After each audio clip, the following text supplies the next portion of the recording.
It is Tuesday, January 11th at 6:58 a.m. We're here in the Oaks Public Schools conference room for the regular January meeting of the Oaks School Board. All board members are present, and Mr. Guest, Ms. Herring, and Mr. Dobitz, Mr. Veda, and Dave Erlin.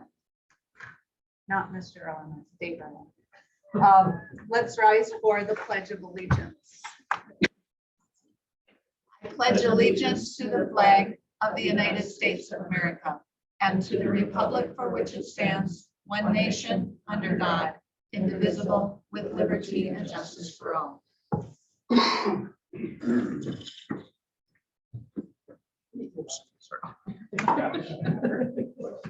right, the agenda is before you. I understand there is one addition to the agenda, which we will put under action items. Item D will be a tuition agreement and open enrollment. With that change, are there any other additions? Or is there a motion to approve the agenda as presented with that change? Nagel moves to approve the agenda with the one change. Is there a second? Heimbach seconds. Is there any discussion? Any discussion? Hearing none. All those in favor say aye. Aye. Those opposed say no. Motion passes. Already recognized the visitors. Is anyone joining us on Facebook? Audrey Hobel, Katie Johnson, Shelby Jelinski. All right, thank you for joining us. Public communication, there were a couple of, one thank you. Okay, no, there was one thank you and a shout out. A shout out to Mrs. McGuire from Anonymous, from a child that has always struggled with math to receiving an A for the semester. Her teaching style definitely must have spoken to my child. So thank you, Mrs. McGuire, first year teacher for us, graduate of OHS. So good start and thank you for that. And also a thank you from Kathy Hay for kindness and concern shown her at the time of her mother's passing. With that, we'll move on to the administrative reports. Most of them were in your packet. A couple of them came a little later. Anything to highlight or questions that came up at all? Reagan needed to highlight a couple of things. Okay, Mr. Dobitz, do you have a couple things you want to share with us? Well, I guess I don't really have anything necessarily to share. I guess I'm just kind of here to answer any questions you guys might have, because I did submit 2 reports that you guys really have never seen before. So just kind of available for questions, anything that you have on the process or anything like that. The one report, the WEI, is the Wellington Engagement Index. And that's, I'm not super pleased with the way that necessarily came out visually. I think I can work on cleaning that up and make it a better report. I've worked with Brendan, is the guy's name, from Wellington, and we're going to work on trying to communicate that a little bit better. And that's just 7-12 data. He and I did not include the 4-6 data yet. And then the other report was a copy of the report we received back from West Ed on our transition to personalized learning, and that comes because of our relationship with KnowledgeWorks. KnowledgeWorks employs West Ed to be their data company, basically. Excuse me.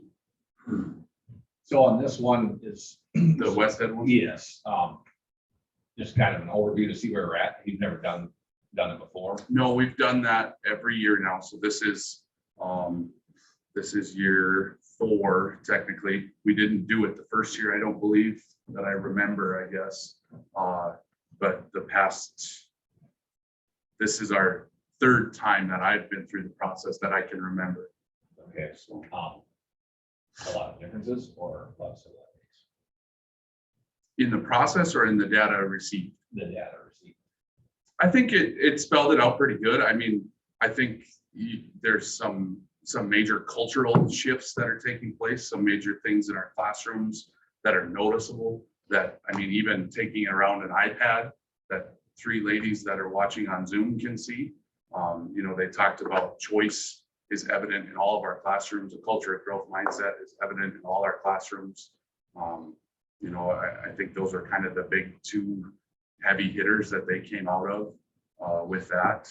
I think there was a lot of talk in there about, you know, there's still areas of growth that we still need to work on. The high school has some areas that the elementary might be a little bit out in front of, but I think we're making some changes and some shifts even, you know, this last couple of weeks or a couple of days in this semester when I've been in a couple of classrooms, I've seen some differences. So our teachers continue to just work hard and put in time outside their contracts like crazy and continue to do what's best for kids.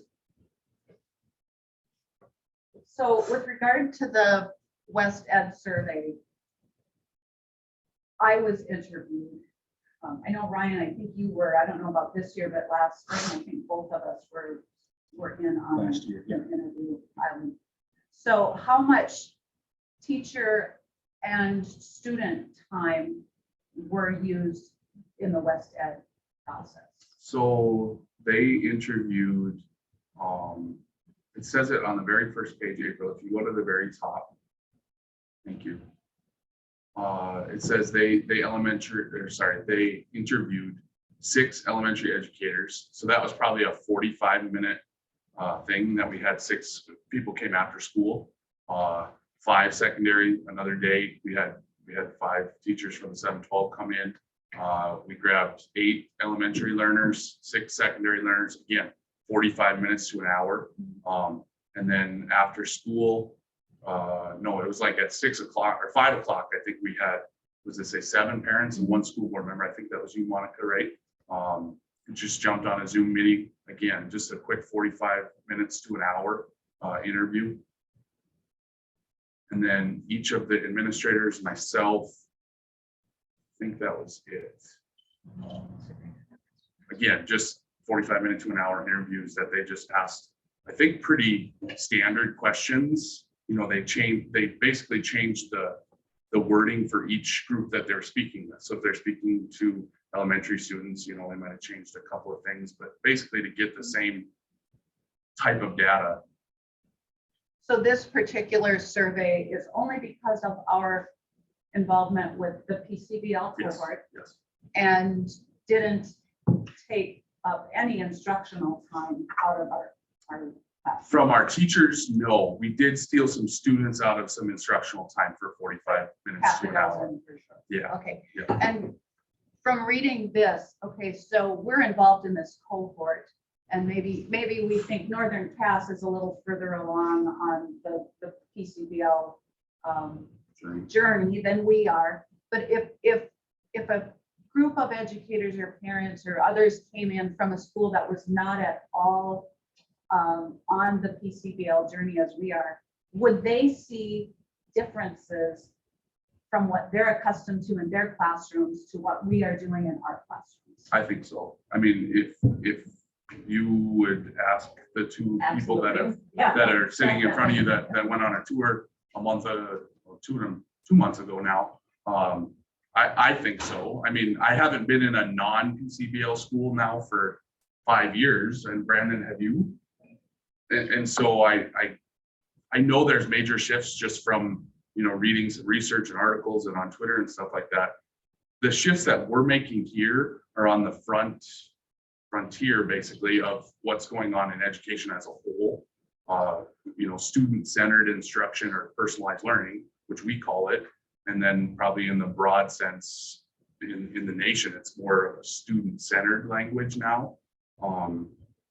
Is kind of taking root and it's you know, being studied more and more. But I think we're on the frontier of that. If you understand my language there, I think you would notice some very vast and large differences between our school and like when you go over to Ellendale even.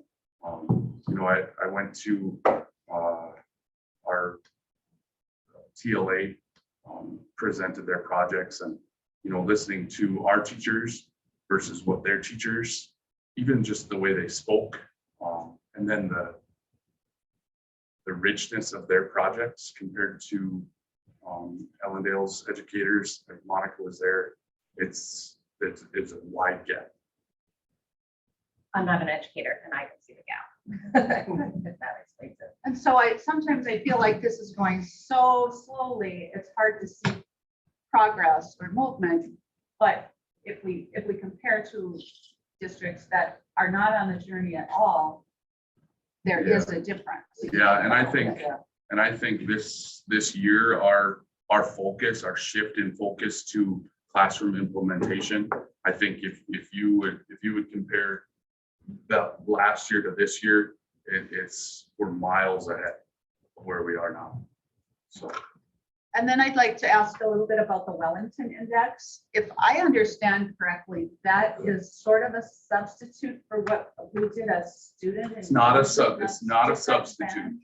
The state still requires us to, I believe, still requires us, to take an engagement index, and it's much different. This is done on a. I tried my best to give it to you in words, right? But they give us an XY axis, which is, if you don't know much about math, it's just a vertical line and a horizontal line that cross right at a 90-degree angle. And on the top of the axis, it's challenged, and on the bottom, it's unchallenged. And over here, it's love it, and over here, it's hate it. And the kids, basically, they got to put a dot somewhere on that, you know, that plane, right? They got to, and when I go in there to the classrooms, usually I just go into the English classrooms, because everybody here basically has to take English, right? So I tell the students, okay, we're doing our Wellington, so they sign on, and it takes about 30 seconds for them to sign on now. We've integrated a single sign-on company that's helping us out, and that's free, so that's awesome. And so it takes them 30 seconds to sign on. They go through their schedules. It's just because it syncs with PowerSchool. The schedule's on the left, the graph is on their right. They click. I mean, the kids get done in about 30 seconds. I tried to tell them, remember now, we're doing this so that our teachers can get better. We want to know what you're feeling about your class, right? But they go through it pretty quick, right? They think about, okay, do I like the subject? Do I like what's happening? Is it challenging me? If it is, they're going to be up in that right upper quadrant. And that would be the words on the side there. Oh, I thought there was one where there was the cross and the dots were all, there was. Yeah, that one. Yep. Yeah. So if they're in that top right, that's the challenged.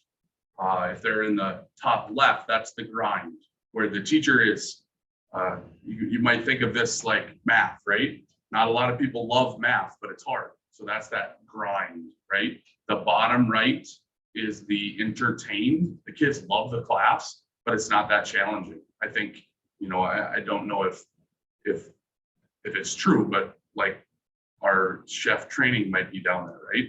For a lot of our kids, it's really fun, but it's not all that challenging, right? It might be challenging for a lot of our kids too, but they don't see it as challenging maybe.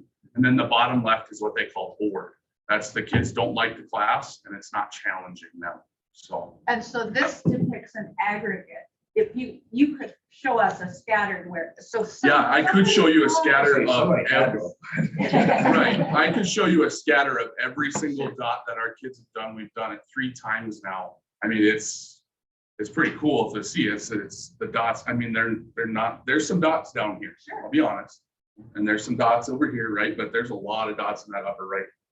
So, and then I think if you go up a little bit, April, to the line, it's kind of hard for me to see here. Keep going. Keep going. Next one. Sorry. Okay, I'm sorry. It's lower. There's one. It's a line graph. Keep going. It must be that one there. And it'd be the bottom one. The above one, so when PowerSchool links to WEI. It pulls our homeroom classes and our study hall classes. And I tell our kids all the time, you don't have to fill out homeroom, you don't have to fill out study hall. We're not necessarily measuring your engagement in those two places, but some of them do fill those out. So that's on the top. On the bottom is the excluding study hall and homeroom. So you can see our engagement there over time has really started to pick up. So I think we started doing this around this time last year, probably. So. And so it takes a minute for the students to get this done, and we've done it 3 or 4 times. We've done 3 times. We'll do it again in about 3 weeks here, or 2 weeks. We'll do it 3 times over the spring semester. You know, in discussions with our point person and their company there, they said, you know, 3 times in the semester is about right. Our teachers can also use it. Like Mrs. Marodi, she made a change in one of her classrooms, and she wanted to get some feedback from her learners, and so she gave the Wellington. It takes very little time, and it gives you some pretty quality feedback. So if you were to compare this against or compare it with the state student engagement survey, compare how the time that is invested in that versus the results that we get. I think the validity of the results that you get from this are probably much more accurate, and they're much more timely. I don't know how quickly we get those results back. Brandon, That's gotten better, but yeah. Yeah. Just awful. Yeah, and this is just like, this is asking our kids exactly what we want to know. Do you like and are you challenged by the class that you're sitting in, basically, right? Math, geometry, you know, I'm a sophomore, I'm taking geometry. How do I feel about it? And we're getting that over a sense of time, right? Beginning of semester, middle, end of semester. So this is a one-time shot from the state with a bunch of, are they multiple choice? I don't even know how it works. Is it like a Likert scale? Probably. So. And I hope that if when our relationship with KnowledgeWorks ends, I believe right now KnowledgeWorks is paying for our Wellington, but I believe that it would be super important for us to continue paying for that. It's, I think, relatively cheap. It's like $700 a year for the ease of use, the quickness of use, and the timely, positive, like actionable feedback we get from it. It would be well worth our money spent. Any other questions? Good, thank you. Good. I had a question. Yeah. Sorry. Excuse me. One, I found in the report, there was one line and everything was very positive other than a couple spots.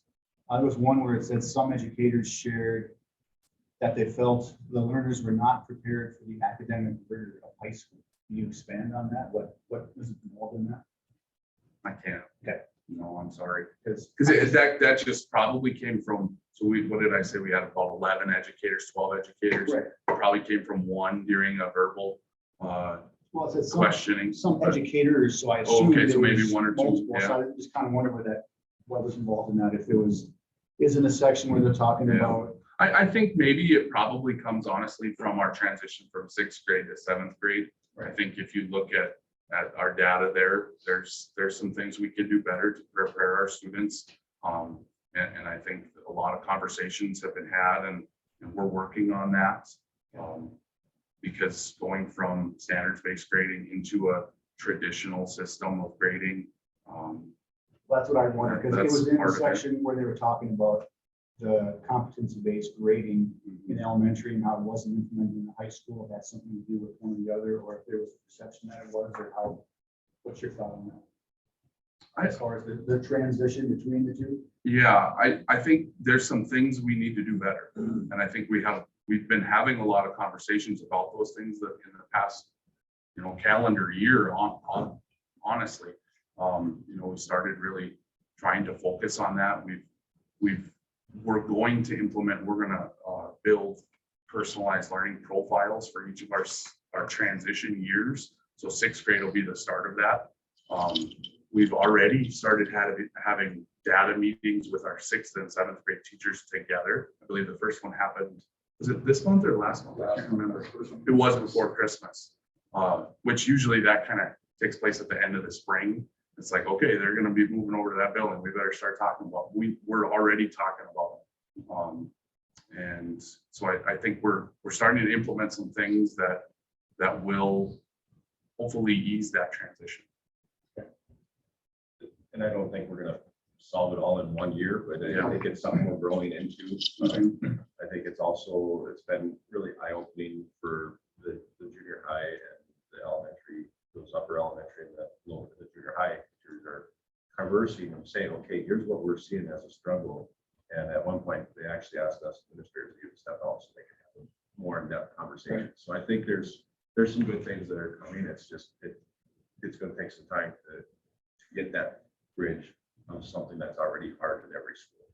Right, okay, and that's what I took from that, because I've seen that Yes, if myself, your own and students, yeah. I've seen that or I've heard that from others as well, that the transition is very difficult going from standards grading to actual scale grading, so.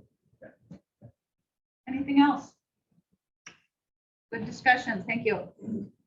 Anything else in the reports, and are you gonna go through yours? Yeah, I'll go through a couple of things. Okay. One of them is the snow day we had this last day or the other day here last week. Just so you're aware, right? We were out driving and I did get stuck, and that was kind of the final call. Along with, I appreciate the ones that I call and ask for help with what you're seeing in different areas of the area. So I do appreciate that. As long as there's no board, we do not need a board action unless you wanted to use one of those built-in storm days. If you use one of the built-in, like I'm talking that are into the calendar, then you're okay. If you're, so right now, if there's no action done, we will be making up that storm day on April 19th. Just so you guys are aware of that. So if you guys decided you wanted to use one of the days that, because we have so many hours that we have to have, and we're above those hours, that is a built-in storm day. So you'd have to make an adjustment to the calendar at that point. Policy AB says that can only happen if the board approves to do that. Be aware of that. As in now or? Whatever, I mean, you can, if you want to add it to the agenda, you can definitely do that, or we can do it next meeting because we still have February. I mean, that'd be something, just let us know so we can add it. So if I understand you correctly, if we take no action to change the calendar, we do not have to we will not make up that day on April 19th. You have to make. We up will that, make yep, it up. because on the Okay, calendar it because says this is the storm day makeup. Okay. days. So in the past, I think we never took any action until we decided, yep, we're gonna make up that day because we're running out of hours. So this is different than what I'm accustomed to. That doesn't mean it's wrong. It's just a new interpretation of our policy. Yes. Okay. So we can, if we have 2 or 3 more days in January, February, March, and we can take action that we're going to, we will take action. If we don't take action, we will be making up that day. Yep, on April 19th is the first day. Okay, so be aware and we'll discuss it again at the next meeting. All right, anything else? And then the other thing is we were, Mr. Beta, I've asked to help give kind of a quick overview of the Odyssey Ware because of the science teacher. We were not able to find a science teacher like we were hoping for. We went through numerous options. I kind of sent out an email, but just so everybody is aware, we did talk with the lady from the Philippines. Thought we were on to something there. And then all of a sudden we started talking with the visa company, and it was that there is no longer visas available for the Philippines to come over to America. So it would be a next year thing if that was the case. The position is still open, so we're still looking. I know Mr. Beta had called some retired science teachers. None of them were able to even do a long-term sub. I talked to one that taught for me in Tappan, and he was willing to do it, but for financial and losing some stuff there for personal reasons, he could not financially do it. Yeah. You probably can't. Since he's gonna have 3 households, I would say he probably is not gonna go for that. But, there was the ITV system that it just wasn't a a good answer, it wasn't there. And we also checked with North Dakota Center Distance Ed, and their answer came to us way too late, but at the same time, they were not able to handle that much of a change. And then through the search, I had the teacher that was in TAP, and also when he retired, he went back as a parent to just oversee classes similar to what we were doing. And he had both, some that were from the Center Distance Ed and some that were on Odyssey-ware. And he said the Odyssey-ware was a lot better than the Center Distance Ed, simply because of the local control. And that's what we have. So we were asked to kind of put together a little presentation. So I'm going to have Mr. Beta kind of give an explanation, and I'll try and keep up with him and see if I can share. I don't know what you're showing on the screen. Yeah. Surprise, surprise. And I'll help you with that. So are you ready for me? Yep, April? you should be able to share. Okay, so this is more on the admin side. More or less, we're looking at what's this up? Mr. Beta and I went through and we looked at what is in our science course that we wanted, and I'll let you kind of explain more of that if you want. Basically custom built the courses. Typically how it would be arranged is you'd have a pre-test or unit. You have several lessons, quizzes and projects, and then a test. Due to not having a qualified teacher inside the room, we got rid of projects and quizzes to narrow it down. And the nice thing about it is, since we're able to customize it, we can pace it. And what we put into place, and I attached a document that I sent you guys that explains it a little bit clearer. You know, the kids will all take a pretest, and what we set up is, if they were to get a 70% on that pretest, they can skip the whole entire unit and go on to the next one. Should a student want to improve their grade, we have steps in place for them to improve that grade, so it's not hurting them in the grade book. Mr. Hapke and I talk on the daily, and we're trying to figure out the best system and getting student feedback, but from being in there, they're really enjoying it. So there's some students that are already done with 2 or 3 units. The conversation was, if you get through this, you can either have an earned study hall, or let's look at all the courses and you can get another credit. And they really enjoyed that. So it's going pretty well. There's a combination of text, video. It can be read to them, which is really nice. They take notes, and any notes they use, they can use on their test. So if you only score 50% on your pre-test, it'll still skip the stuff you know, and you only work on the stuff you don't. I guess the second point I'd make is we cram the whole entire year into a semester. So they're getting a refresher of what they learned first semester as well, with the idea that they should be able to skip through most of that. And if there's things they didn't understand, they're going to still get that a second time. And so that would take a look at kind of what a typical lesson. And if you guys anything on? Yeah, and just so you're aware, that's the whole reason why we set that at a 70%. Normally we set that a little bit higher, but because of we didn't know exactly what they all learned, this way they can demonstrate what they learned. And if they learned 70% of that material, they're going to move forward a little bit faster. If they did not, that means they're going to have a little bit of that lag time. They're going to be taking a little bit longer to get completed. So that's why we moved that down to 70% instead of the 8% that we normally have. Piggyback on that too, and we modified the grading scale, so it's 90, 80, 70, 60, like we do for other dual credit classes, or even distance ed classes. All those are 90, 70, 60 grading scales. Yeah, so the 70 isn't an F, it's a C grading scale. This would be similar to a lesson that a kid would be seeing. It's going to probably look a little bit different because we're just in a visual side of it. So this is the start of this lesson for cell theory. There is some reading, so like what Mr. Beta said, you can highlight this and then it would read it to you. It gives you the objectives of what you're trying to get out of the lesson. It does give you some vocabulary. It'll talk to you with the vocabulary. If you click on this here, it'll talk to you. I'm not going to do that right now. And then it gives you some probing questions to make sure that you understood what you just looked at. And then the next section of that unit is going to be a little video. And it's a short one, so I'm going to play a little bit of it. You guys want to take notes, so now would be the time. Fantastic. Yeah, you betcha. What he saw arose like tiny empty boxes.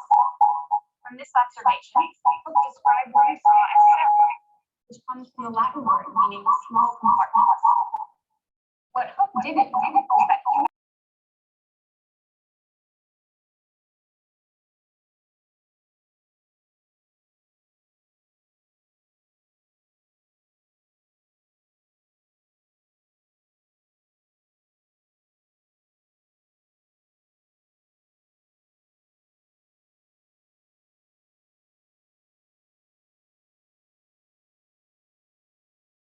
Okay, so then, sorry, we'll switch back.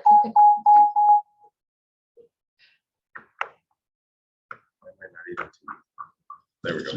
Oh, come on. There we go. Now it's better. You're back on? Yeah. Okay, so then after they're done listening to that there, now we can answer the questions. So if you guys want to take that question, we can find that out. There is ways, as far as the grading, when they're multiple choice like this, it does automatically grade that for Kyle. If it's a short answer, you actually give in the, I'm not going to show you that site because I have to go into a student and I don't want to have that online. But it'll actually give you the what is supposed to be expected in that answer. So even though that Kyle is not a science teacher, he's able to still be able to give that understanding, or he's able to understand what is supposed to be out of that question. Does that make sense? So that's really what a lesson is. It goes all the way through. They're asking a bunch of different questions, and then it's going to go into the next section of that unit. And there's questions again. Everything's always followed up by questions. This section here now has another video on microscopes, plus it has that. Oops, there's another section of the unit. And then it does give you a little review before you take that test. So then after they're complete with all those lessons and those questions, now they're going to go take their actual test to see how they did on that unit. After the pre-test is first, then there's the lessons, then there's the final test. So in essence, it's very similar to what we're trying to do with personalized learning. So they're needing to concentrate on what they're struggling with. Don't get me wrong, we don't want this to become our substitute for long-term of personalized learning. We want our teachers still doing that lesson. How we're using this differently than somebody like Kayla in our pilot program is she's able to use that pre-test, but then she does the mini lessons instead of having them. They still have this as a backup, but she's doing mini lessons for each one of those lessons. Does that make sense in that unit? So that's the difference. Any other questions? That was quick and short, but Who was Kyle's support person on this? Like, are you a biology teacher? Oh, no. As far as support content, I'm gonna Right. reach out to Krista if there's some big. Okay. And how does she feel about that? Well, when we pulled her aside, we said, first, she was pretty excited. Craig's nodding his head probably too, that we said, we're gonna be going this direction. And if we run into some issues, for her to see if we come and use her specifically, but not like a help desk every day, because then she's doing two jobs at once. But she's open to the idea of helping when needed, just as long as it wasn't every single day, and all the kids running down there every hour. So kind of the best situation what we have. But Lily's in, has she mentioned anything to you?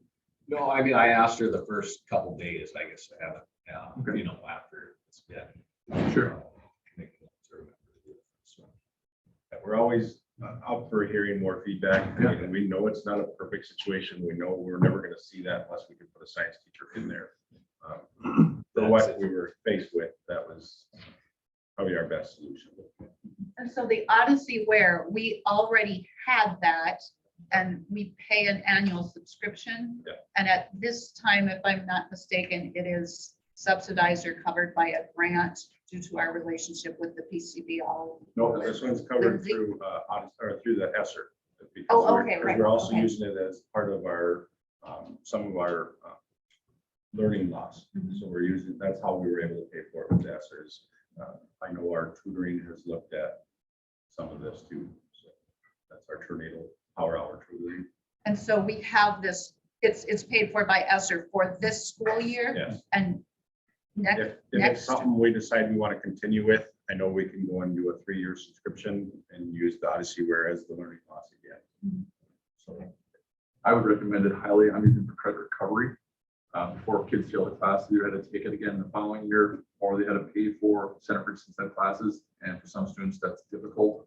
Where we have this for free and I can build a course, pull them out of a class they don't need sitting with me. So I have 6 or 7 kids that are using Odyssey Ware for credit recovery, which in the past they had either been left behind or had to redo it the next year.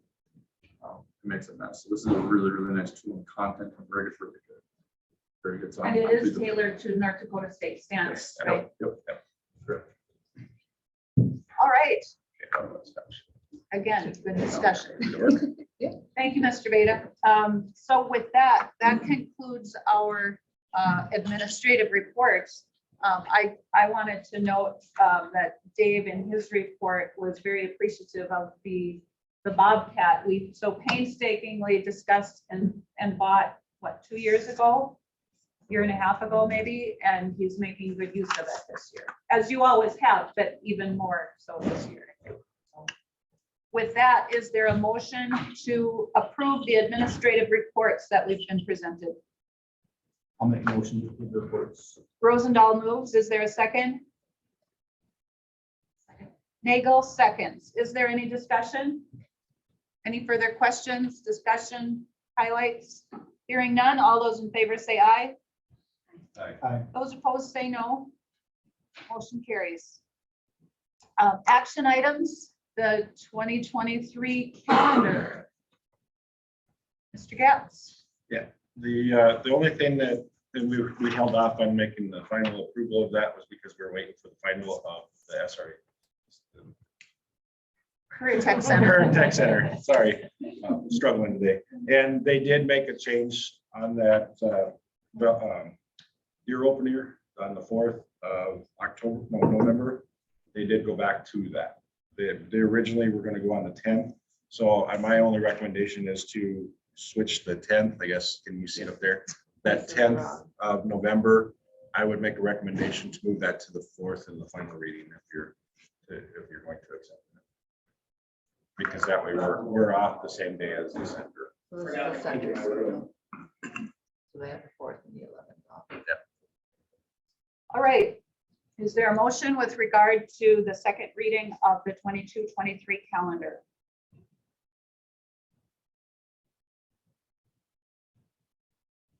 I'll make a motion to approve. With the the change. November 4th. Thorpe moves to approve the 22-23 calendar as a second reading and final adoption with the change of the 4th of November would be a day off rather than the 10th. Is there a second? A second. Rosendahl seconds. Any discussion? Is there any discussion? I just have one question. I know you surveyed the staff about the earlier graduation. Have we heard any feedback from families on that? I have not heard anything on that. And does include the earlier graduation date, May 21st. All right, any other discussion? Hearing none. All those in favor say aye. Aye. Those opposed say no. Motion passes. The calendar is adopted.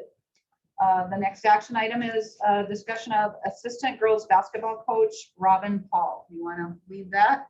Yeah, I could try. So basically, in the past, it's been, if we have numbers that are feasible for a third coach, a C squad, we've actually increased our C squad games. Or we picked up where there's 2 C squad only games. So we are warranted to have that additional. I know I've asked Rod if he had any interest because he's in the same boat, but he said that he was going to continue with where he was at. I know I did ask Robin to come at the beginning of the year just because of it does help us a little bit with being able to have a better connection. Having 2 males on the coaching staff, it really did help that way. So I guess I've asked her to at least help us that way, and she's done that so far. Normally, I would make, or the administration would make that decision to move forward with the AD and myself. But because of the circumstances of I'm her supervisor, she's my supervisor, and it just doesn't look real good for us to just all of a sudden do this and kind of sweep it under the rug. I would rather have it be out in the open. I don't want to hide anything. So this way it would be you guys making that decision instead of myself. So in the past, there have been times when, so we hired, for example, even in football, a couple of years ago, our numbers increased from about, I don't know, 28 to 30 kids to in the upper 30s or into the 40s, and the varsity, lots more kids on the JV varsity. And administration made a decision to add an assistant coach at the request of the head coach. Likewise, in volleyball, our numbers have been really high. That never came to the board. The administration made the decision. And I'm not sure how the salaries worked. So would Robin, in this case, come on at the same salary? In addition to her junior high salary, she'll be earning an additional, the same salary as our current assistant coach. What did you guys do in the past? I don't want to step on toes. We've never had one go from junior high. So like in football, the junior high coaches, they just help with the varsity with no extra pay. And I don't know, I mean, they're not committed to help with the varsity, but they help out. And that's the same season. Yep. Otherwise, we've never had anyone go from junior high to coaching. So in the case of assistant volleyball coaching, so we previously had a head, an assistant, and then a third assistant was added. Was the third assistant added at the same salary as the second, the original assistant? It's on in the negotiated agreement, there's a table.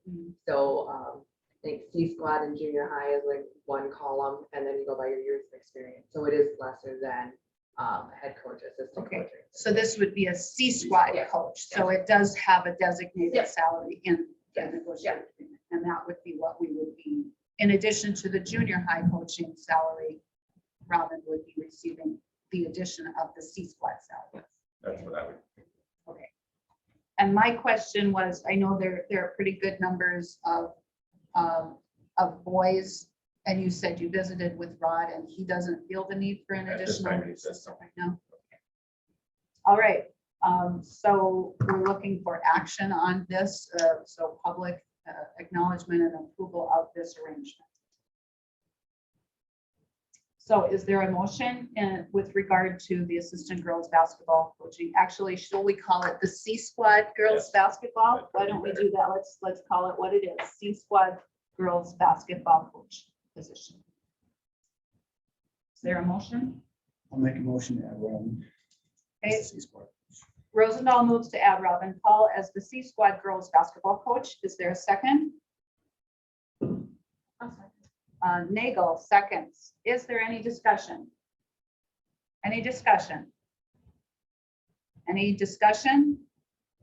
Hearing none. All those in favor say aye. Aye. Those opposed say no. Motion passes.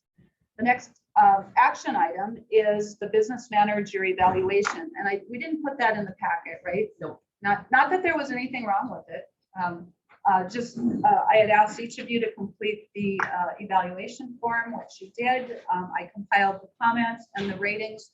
All the ratings in every area were either satisfactory or exceeds expectations. I compiled that and the comments and reviewed them with April about a week ago.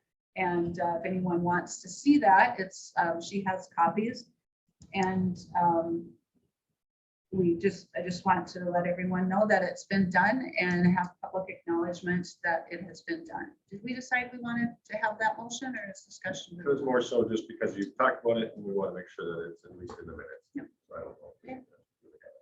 And again, if anybody wants to see it, you can ask April. So thank you for your prompt attention to that. And we appreciate April's work. She does a great job in all of her areas, and we would like to keep her. Next is a tuition and open enrollment agreement. I had not seen this before. We just added it to the agenda. So Mr. Getz, would you share with us? We don't have anything in our packet about it. No, this just came to us. It was this week, was it? Oh, right at the end of last week. So it was after we had met. So what it is a kid has come to us as an open enrollment. He's living in Verona, which is actually the Moore's school district. They're trying to open enroll here. This child does have additional needs. And after we did actually bring the child in to make sure that we're assessing it correctly and we're not just sweeping it under the rug because of what's in the recommendations. So after we've reassessed it, they did that yesterday and they took the full day to review that. And this child would need a one-to-one para. So, and we don't currently have that in our special ed unit right now. So we cannot properly serve this student. That would be the one reason that you could deny this. From the recommendation of my staff to me is they would actually ask that we would deny the tuition agreement so that the student is not coming right now.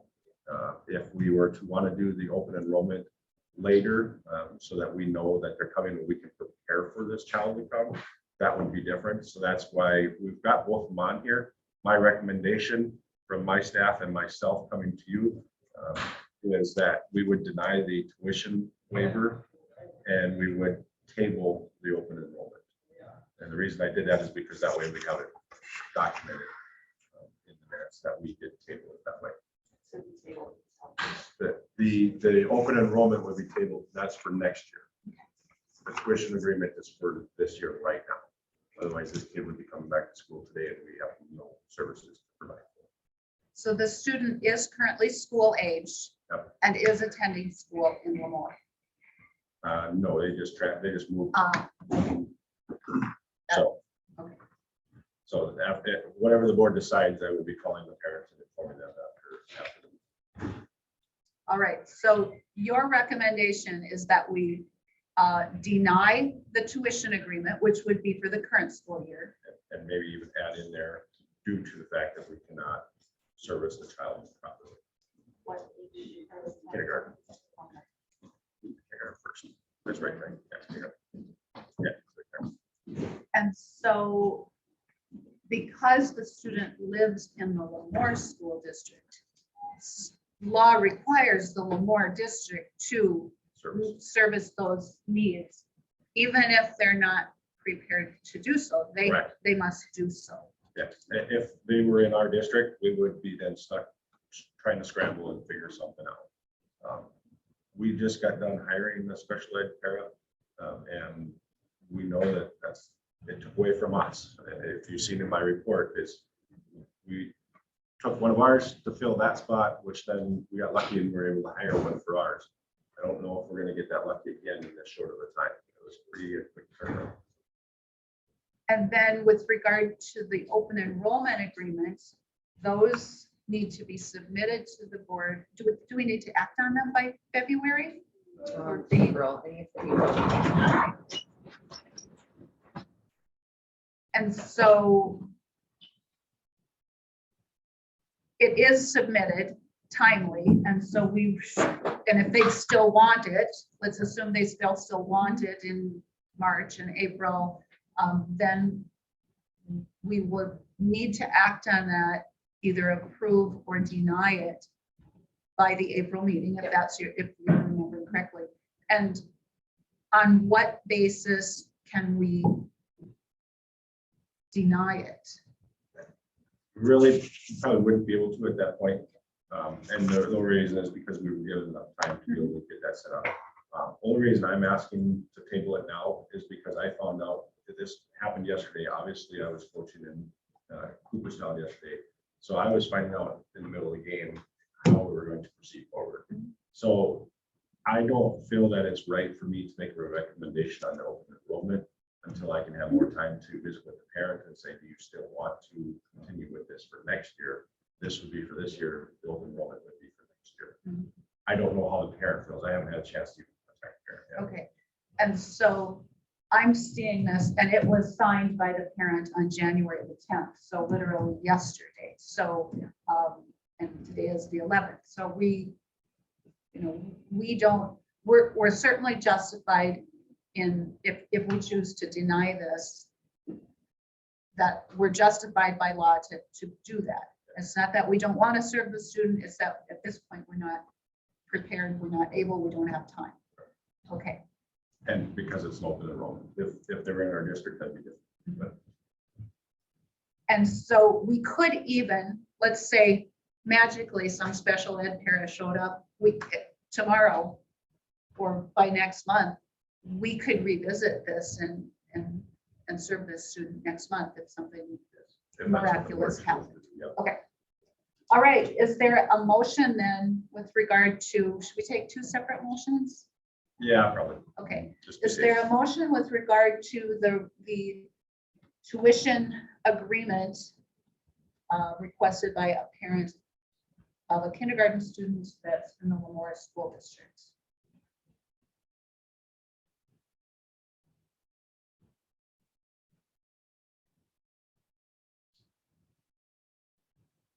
I would make the recommendation that our superintendent recommended to deny the tuition agreement at this time.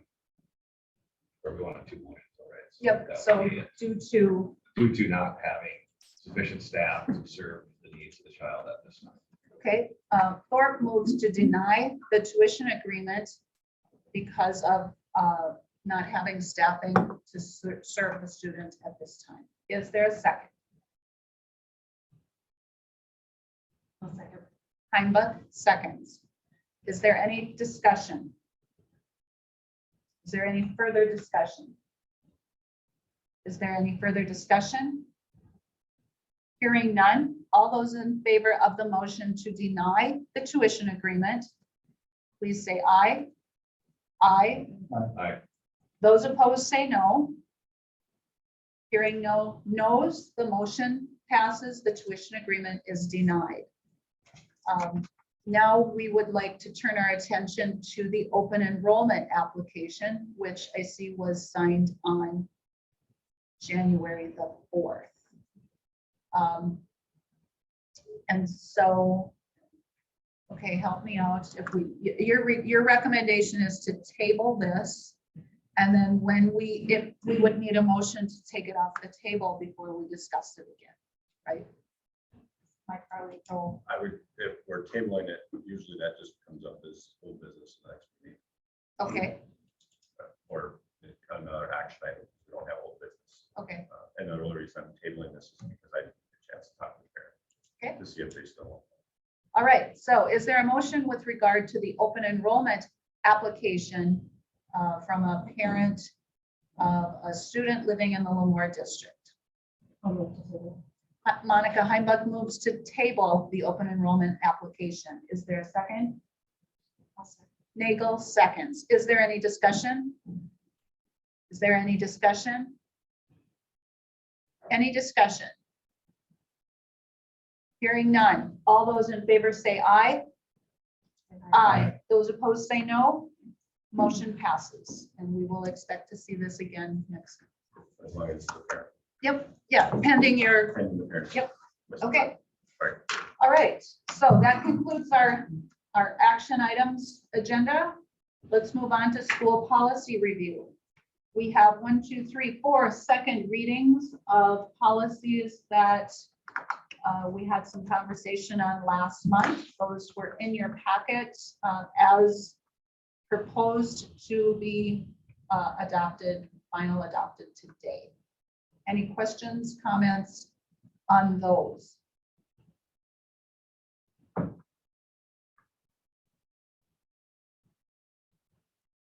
If not, is there a motion to approve policies ABBB, FEE, FFK, and FGA as a second reading and final adoption of those 4 policies? Nagel moves for final adoption of those 4 policies. Is there a second? Rosendahl seconds. Any discussion? Perhaps the biggest, the most confusing one is the Student Education Records and Privacy Act. And I believe we opted not to make changes to what we had previously adopted with regard to defining directory information. But there were some other, Just random. yes, a few other changes in that policy, but we did not change what we defined as directory information. Any other discussion or questions on those 4 policies? Hearing none. All those in favor say aye. Aye. Those opposed say no. Motion passes and those 4 policies are approved. We have 4 additional policies that we recommend that the changes are so minor that we recommend a motion to approve the first reading and waive the second reading of those policies. The only one I thought sounded funky was the first one, BCAA board meeting agenda and pre-meeting preparation. If we go down to the pre-meeting preparation paragraph, the second to the last sentence underlined in red, it says the school district building will be notified in advance of meetings of the board. And that sounded really funny to me, that we're going to notify our building, but what it really means is that we're notifying all the personnel in our meeting, which we do, but by what means? Does everyone get an automatic email or? Mainly it's just blasted out on some, I mean, so the staff is notified the same way the rest of the public is notified. And then we hang up the agendas. Okay. So we're not really making any special notification to our staff. It's only publicly notified. So is there any reason we shouldn't just delete that? Or should it say school district personnel will be notified? I think you need to keep that because it has to be notified on the doors. Because right there, the agenda will be Yeah, posted. in the school next building. sentence says that the agenda will be posted.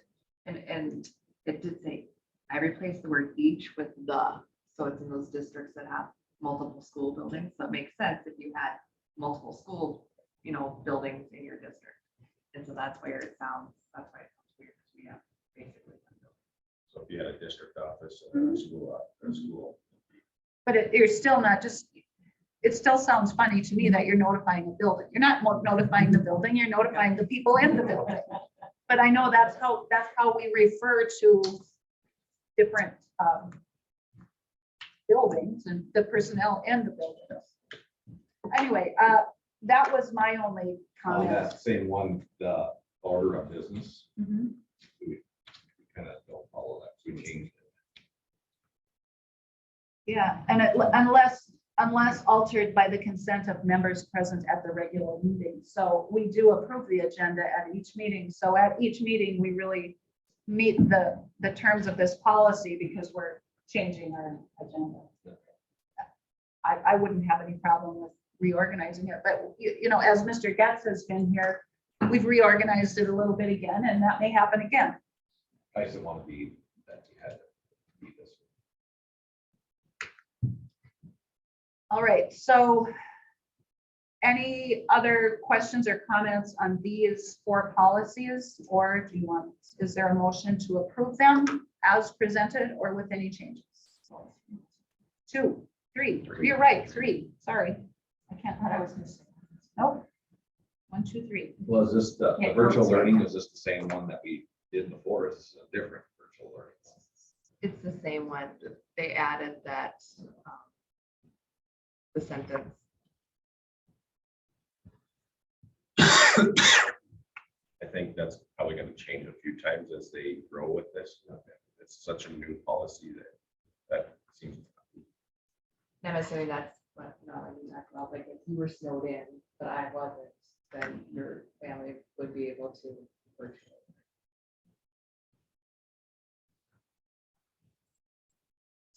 All right, is there a motion regarding the 3 policies recommended to adopt with the first reading and waive the second reading?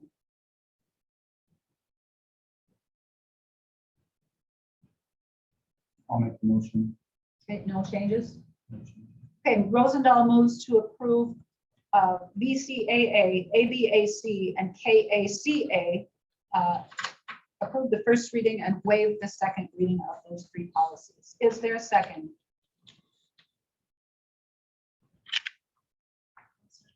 Nagel seconds. Is there any discussion? Is there any discussion? Any further discussion? Hearing none. All those in favor say aye. Aye. Those opposed say no. Motion passes and those 3 policies are adopted.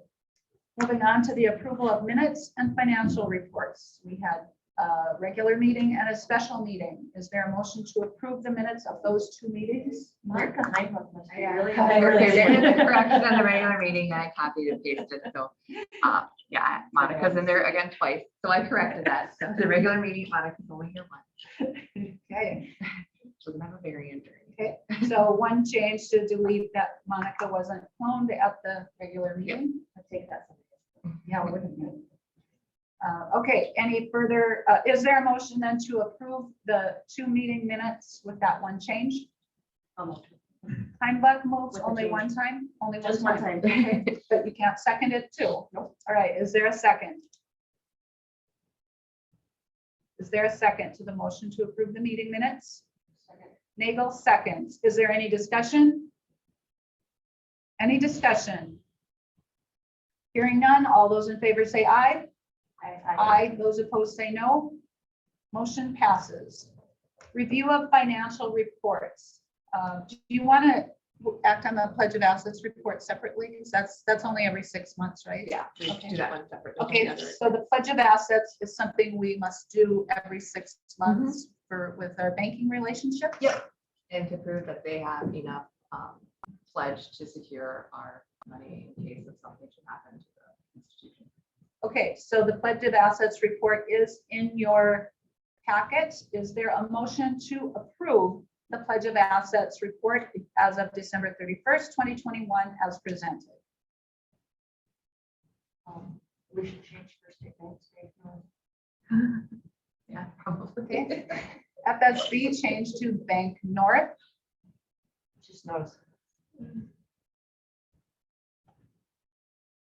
Is there a motion then to approve the pledge report with that one change? Nagel moves to approve the pledge report. Is there a second? I'll second. Thorpe seconds. Is there any discussion? Any further discussion? Any further discussion? Hearing none, all those in favor say aye. Aye. Those opposed say no. The motion passes. Next, we'll move on to the reconciliation, the balance sheet, and the revenue and expense reports as of December 31st, which we usually act on all together. Is there a motion to approve those 3 reports? And then we will have some discussion. I'll move to approve. Heimbach moves to approve the reconciliation, the balance sheet, and the revenue and expense report. Is there a second? Second. Rosendahl seconds. In the way of discussion, you'll notice on the first report, the reconciliation report, April has made a note of fraudulent checks. So yes, our checking account was compromised. There was 2 checks that went through for that amount of $863 from Missouri, I think, but they duplicated our checks basically. And they did go through the banks. I'm working with Starion and the police department to get a report sent in, and then we'll be credited that amount. And then they watch our, I guess that's the best word, watch our account for like 60 days. And then we have the option of buying, that service after that. Instead of closing our account and doing a new one and trying to update all of our stuff. So, yeah. And there's no indication that this was someone local. That No, it's- no, they had the word Oaks spelled wrong.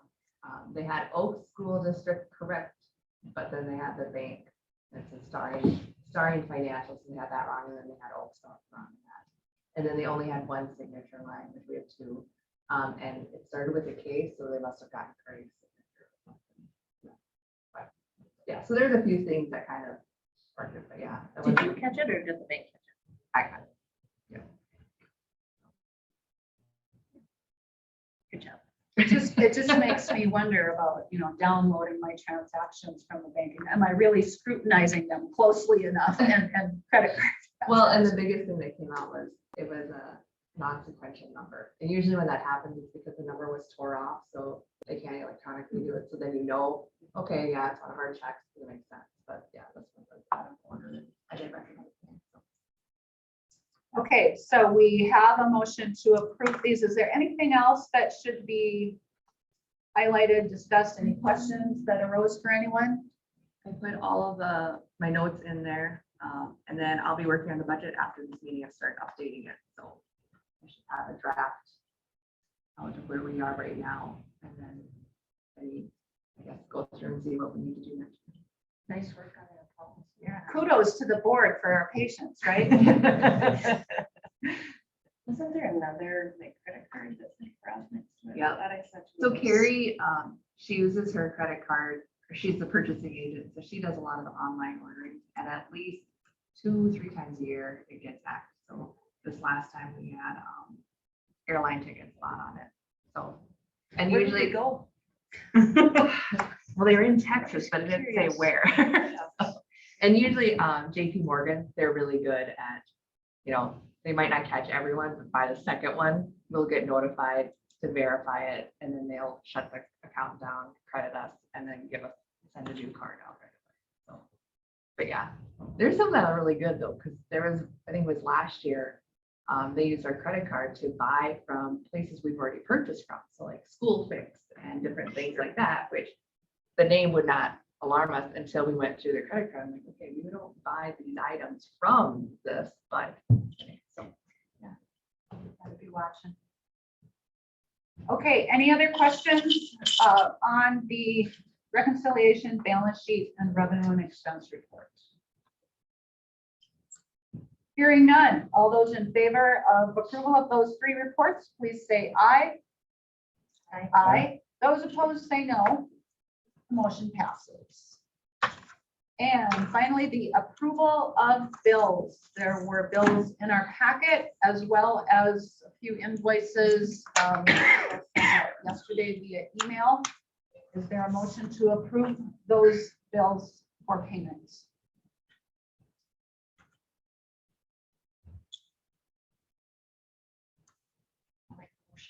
Nagel moves to approve the bills as presented in our packet and subsequently by email. Is there a second? A second. Heimbach seconds. Is there any discussion? Any questions or discussion or any items that particularly should be brought to our attention? What was the change? Sewer. Transfers. There was some additional piping that goes into that ran to, one was going to the second floor mop sink. Leaks through it, so that replacing that pipe, all that pipe. And then with that, there's also another sink that goes into the library. That was completely plugged. Not completely, but it was pretty well plugged. Then there was something else. Do you remember what the other one was? Oh, there was some plumbing that was duct taped together on the 3rd floor. They found behind that urinals. Was that taken home? It was holding, but it's just not quite holding. Put another wrap around it. This is gonna be cheaper duct tape. No, we're fighting with them. And Who was the guy walking this morning? Yeah, it's someone.